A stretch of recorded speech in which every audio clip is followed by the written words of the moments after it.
नमस्कार स्टूडेंट्स, इस वीडियो में आप सभी का स्वागत है। अभी तक जो मैंने वीडियो हिंदी में अपलोड किए हैं जनरल एनाटॉमी से रिलेटेड, उसमें मैंने अभी तक बता दिया है कि हम बॉडी को कैसे एनाटॉमिकल पोजीशन में खड़ी करेंगे, हम से इमेजिन करेंगे। फिर हमने देखा कि बॉडी के पार्ट्स क्या होते हैं, उसके बाद टर्म्स ऑफ पोजीशंस हमने देखा, medial, lateral, superior, inferior, antero inferior, postero superior, इस तरह के कई टर्म्स हमने सीखे। और फिर हमने टर्म्स ऑफ मूवमेंट्स देखे, flexion, extension, abduction, adduction, circumduction. आशा है कि आप सबने उन वीडियो को देख करके किताब से उनको अच्छी तरह समझ लिया होगा। अब इतना सब करने के बाद हम डिसेक्शन हॉल में डिसेक्शन करने के लिए जब जाएंगे तो हमें किन किन स्ट्रक्चर्स का, बॉडी का स्ट्रक्चर्स को हमें देखना होगा। So what are the structure which we will see during the dissection, उसका एक मैं इंट्रोडक्शन ही दूंगा इस वाले वीडियो में। मैं बताऊंगा कि जब आप डिसेक्शन हॉल में डिसेक्शन करते हैं तो आपको ऊपर से अंदर की तरफ कौन कौन से स्ट्रक्चर्स मिलते हैं। ठीक है, अब मैं नेक्स्ट स्लाइड पे जा रहा हूं। अगर ये एक डायग्राम जो आप देख रहे हैं यहाँ पर, ये डायग्राम, ये एक क्रॉस सेक्शन है लिम्ब से। इसे आप अपर लिम्ब से भी समझ सकते हैं या लोअर लिम्ब का क्रॉस सेक्शन है, थाई से या आर्म का एक क्रॉस सेक्शन है।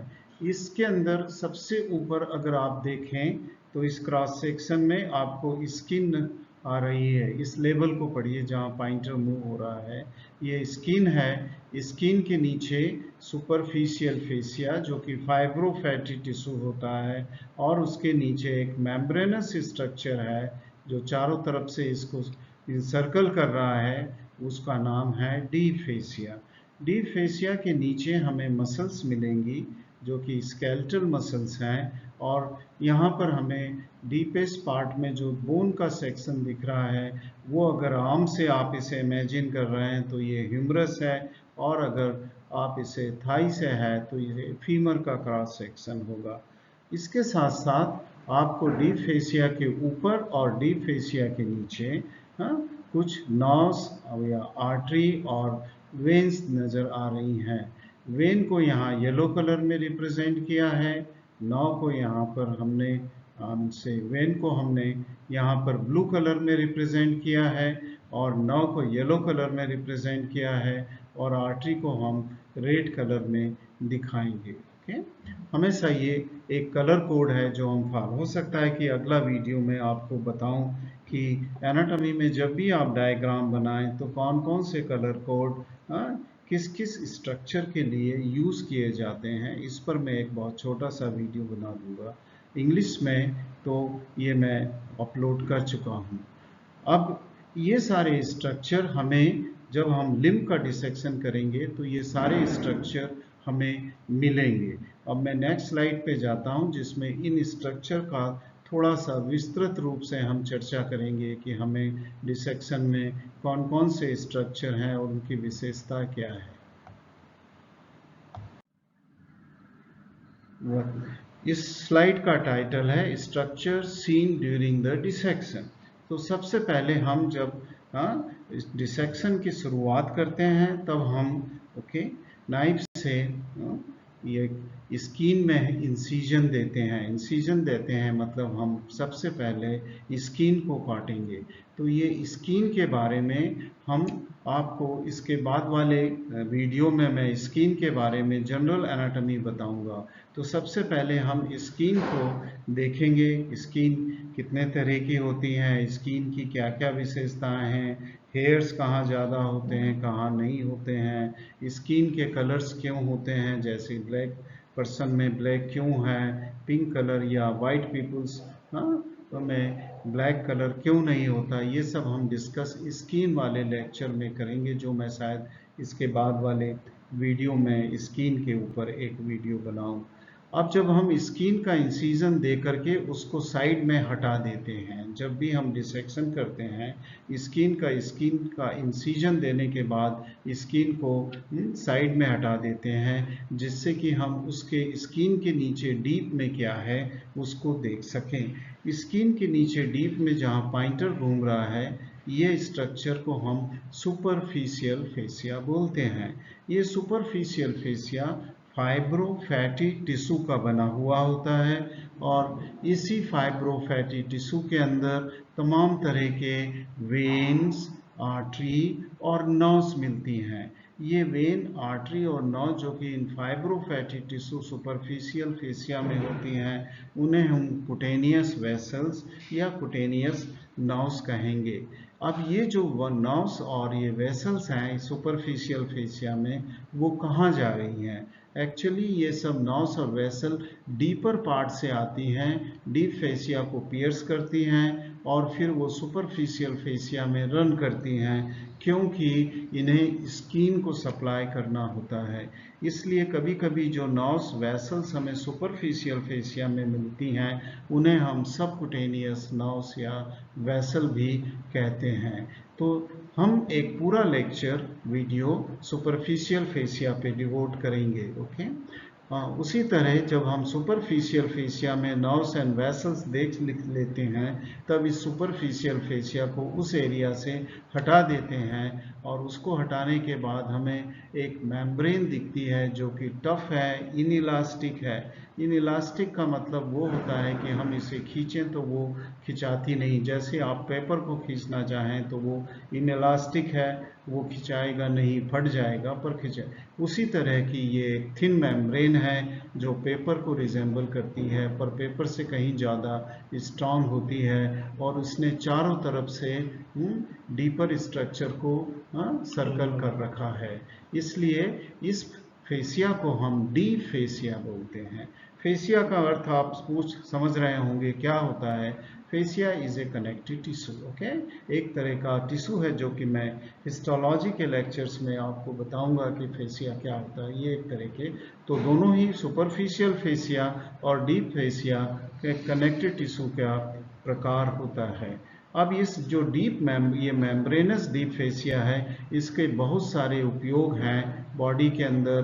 कई तरह से वो मॉडिफाई होके कई तरह के स्ट्रक्चर बनाएगा, और ये सब हम एक स्पेशल लेक्चर में जो कि डीप फेसिया को पर आधारित होगा उसमें मैं आपको बताऊंगा।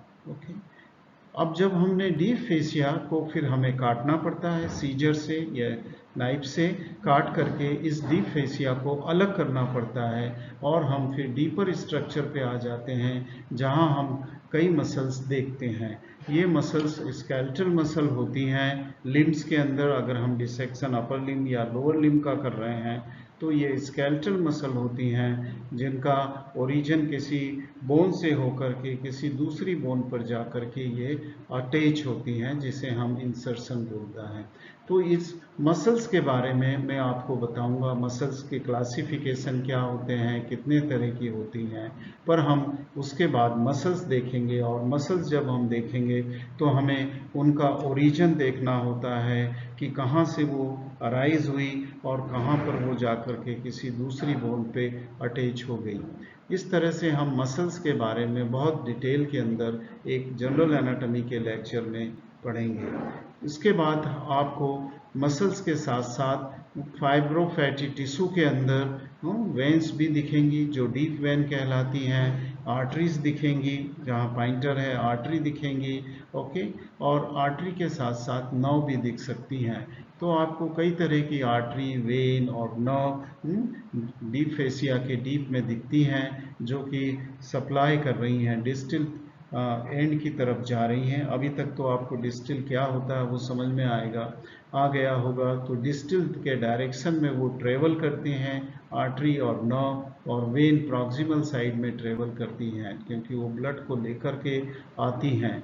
इस तरह से हम डीपर मसल्स के बारे में पढ़ने के बाद ब्लड वेसल्स को देखेंगे और नर्व्स को देखेंगे, नर्व्स की पहचान करेंगे, उसकी ब्रांचेस को देखेंगे, उसी तरह आर्टरी को देखेंगे, आर्टरी का कोर्स देखेंगे किधर से किधर जा रही है, उसके रिलेशन में क्या है, उसकी साइड में क्या है, उसके एंटीरियर में क्या है, पोस्टीरियर में क्या है, ओके, और उसकी ब्रांचेस को भी हम देखेंगे। इस तरह से हम कई डीपर स्ट्रक्चर्स को देखेंगे और ये सब डीपर स्ट्रक्चर की जनरल एनाटॉमी मैं इसके बाद आपको हिंदी में बताने वाला हूँ, इंग्लिश में तो वो ऑलरेडी है ही।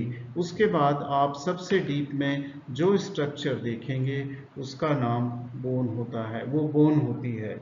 मैं बोन को मैंने स्पेशली सबसे बाद में बताया, हालांकि ये ऊपर है इसलिए कि बोन सबसे डीप स्ट्रक्चर होता है, पर जब भी आप और डिसेक्शन करते हैं तो डिसेक्शन के पहले ही हम बोन्स के बारे में पढ़ लेते हैं, उसके डिमॉन्स्ट्रेशन बोन्स के बारे में कंप्लीट हो जाते हैं, क्योंकि बोन्स बॉडी का बेस बनाती हैं और वो जॉइंट्स बनाती हैं, स्केलेटल फ्रेमवर्क बनाती हैं जिसके ऊपर की सारी मसल अटैच होती है। इसलिए हमें बोन को पढ़ना उसके पहले बहुत ही ज़रूरी होता है। इसलिए फिर हम बोन्स के बारे में कोई भी डिसेक्शन शुरू करें उसके बारे में हम पढ़ लेंगे। उसी के साथ साथ हमको जॉइंट्स भी पढ़ने होंगे, तो बोन्स और जॉइंट्स का मैं लेक्चर लूँगा जनरल एनाटॉमी में, पर वो मसल और ब्लड वेसल्स और नर्व के पहले होगा। इस तरह मैंने बताया कि क्या क्या स्ट्रक्चर हैं जो कि हम दिखाते हैं ब्लड आप लिम्स के डिसेक्शन में, जिनको हम देखेंगे और उनके बारे में हम बताएंगे, ठीक है। उसके बाद हम दूसरे स्लाइड पे आते हैं जिसमें कि हमने अभी लिम्स के बारे में ही मैंने बताया जो कि स्ट्रक्चर हमें मिल रहे हैं। अब जो स्ट्रक्चर हम डिसेक्शन करेंगे वो बॉडी कैविटीज़ में है, जैसे कि थोरेसिक कैविटी है ट्रंक में, और दूसरी कैविटी है एब्डोमिनल जिसमें तरह तरह के ऑर्गन होते हैं, ओके। इस तरह से हम देखेंगे कि थोरेक्स के अंदर लंग है और हार्ट है जो कि कैविटीज़ में है।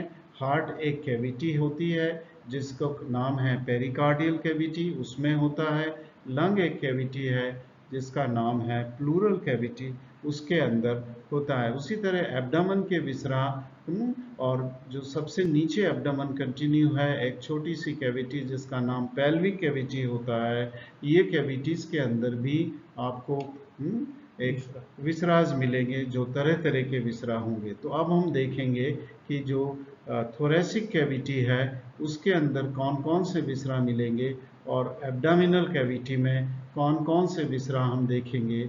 उसी तरह हम ब्रेन जो है हमारा वो ऊपर एक स्कल के अंदर कैविटी होती है जिसका नाम क्रेनियल कैविटी है, उसमें मिलेगा, और वहाँ से स्पाइनल कार्ड निकल करके एक कैनाल में ट्रेवल करती है जहाँ पर मैं पॉइंटर घुमा रहा हूँ, उसका नाम होता है वर्टिब्रल कैनाल। तो ब्रेन और स्पाइनल कार्ड हमारे बहुत ही वाइटल ऑर्गन हैं, इसलिए वो बहुत अच्छी तरह से क्रेनियल कैविटी और वर्टिब्रल कैनाल के अंदर वेल प्रोटेक्टेड होते हैं।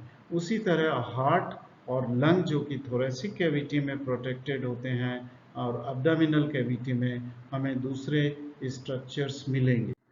अब इस डायग्राम में आप थोरेसिक कैविटी में ये जो पिंक कलर में राइट साइड और लेफ्ट साइड में है वो लंग है जो कि प्लूरल कैविटी के अंदर होंगे, जो एक विसरल कैविटी है, और ये बीच में दोनों लंग के बीच में आप हार्ट देख रहे हैं जो कि थोड़ा लेफ्ट साइड में ज़्यादा होता है, और इस हार्ट में से निकलती हुई एक बड़ी वेसल आपको दिख रही जिसका नाम एओर्टा होता है। तो हार्ट में हम लंग देखेंगे, हम हार्ट देखेंगे और उसमें से निकलती और जाने वाली बिग वेसल्स जैसे वेना केवा और एओर्टा को देखेंगे।